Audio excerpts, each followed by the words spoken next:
Hello and welcome to today's video. Today's video is a quick look at this little monster named Clover that I made on my live stream yesterday.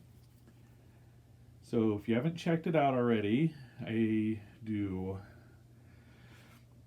a Let's Make a Monster live stream a couple times a month. I've only done 2 so far, so that's my planned schedule. I did one last month and I did one last night. So last night I did this one of Clover. Get zoomed in a little bit better.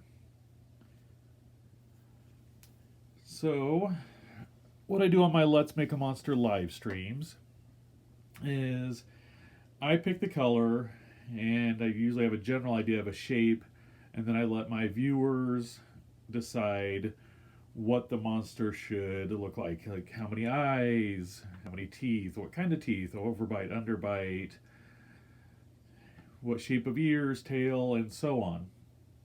So for this little character, my viewers decided on one eye and 2 teeth, overbite like a rabbit. And when I put them on there, it kind of slanted them, and I thought that's even better than what I was going for. I went with a smile. Went with some triangular ears, and they wanted one flopped over. And then we decided on hooves for feet. And then kind of a devil-like tail with the little spike on it. And then a little cutie mark. There, sorry, I had to set my phone down. A cutie mark of a 4-leaf clover, and that's where she gets her name from. And we did decide it's a little girl monster. So this is Clover. And also one of my viewers thought she should have eyelashes. So I did these eyelashes. You can see there. I'm going to adjust my light a little bit, see if this helps.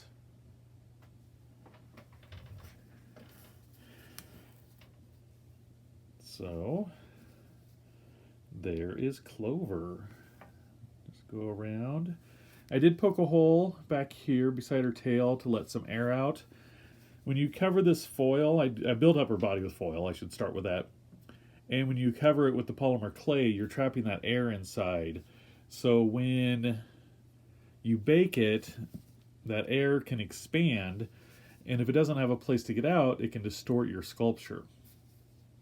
So usually I don't have too much of an issue, but I just wanted to make sure on her that I do that. And it also, there's foil in here, but I didn't poke a hole that you can see, but there's a hole that's got a wire that's holding the head onto the body. Now, I do want to gloss her eye, and the reason why I haven't yet is because I noticed after I baked her, you can see along here, she cracked. So there's a couple different options I can do with that. I lots of times will take some clay, which I'll have to mix it up and try to get it to match, and put it in there, in that crack, and smooth it, and then rebake it. According to the internet, that's not the best way to fix it. But I've probably fixed half a dozen sculptures over the last 9 years that I've been doing this, and I've never had an issue. The other thing you can do, because I don't think there's any structural problem here, it's just kind of spread out.